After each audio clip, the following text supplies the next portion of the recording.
Our universe contains infinite stories, most of which are about rocks and ice at sub-zero temperatures in a vacuum. Rather boring. However, on a small damp rock, there is a story that bears a second look. It's your story. But the first 4 billion years or so mostly concern amino acids. Not much of a page turner. But then, over time, the amino acids bond together and things start to get interesting and a bit drier.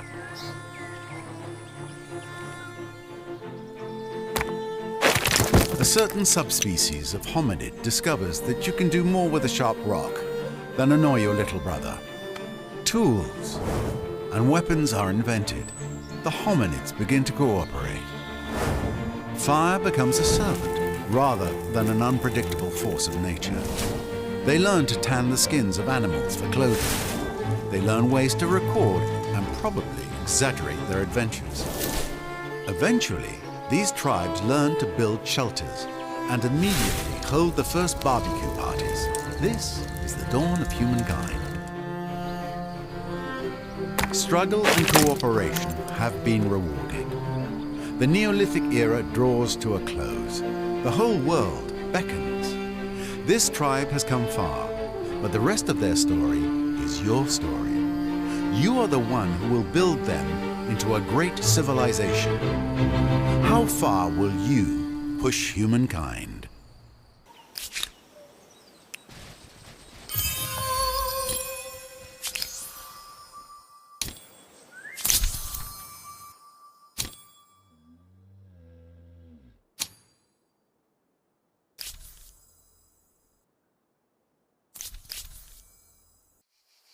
The challenges of a young civilization.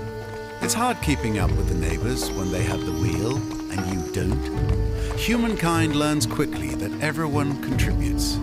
If you're terrified of wild animals, you can grow lentils or catch fish. Tribes settle towns. Towns develop markets, and markets begin the exchange of goods, services, and most important, rumors and hearsay. Perhaps you don't really need to focus on markets when you have deep philosophers and dangerous chariots.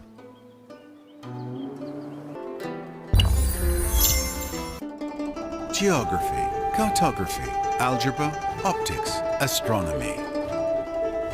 It's a time of discovery and exploration. But discoveries are not made solely by traders and adventurers. Those who explore with ships and caravans would go in circles without those who explore with pens and parchment. Will the world remember Ming China for its caravans carrying brilliant ceramics, or for its hunger for the territory those caravans traversed?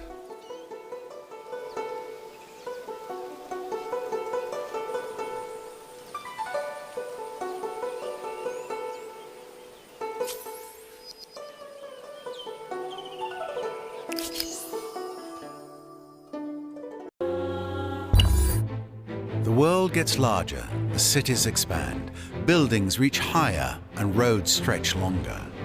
And yet, the world gets smaller as bridges unite lands. Towns congest, and railroads bring distant goods to the doorstep. Anything seems possible in this wondrous future. Though as humankind grows, the planet itself appears to shrink. Will the world remember Ming China for its caravans carrying brilliant ceramics, or for its hunger for the territory those caravans traversed?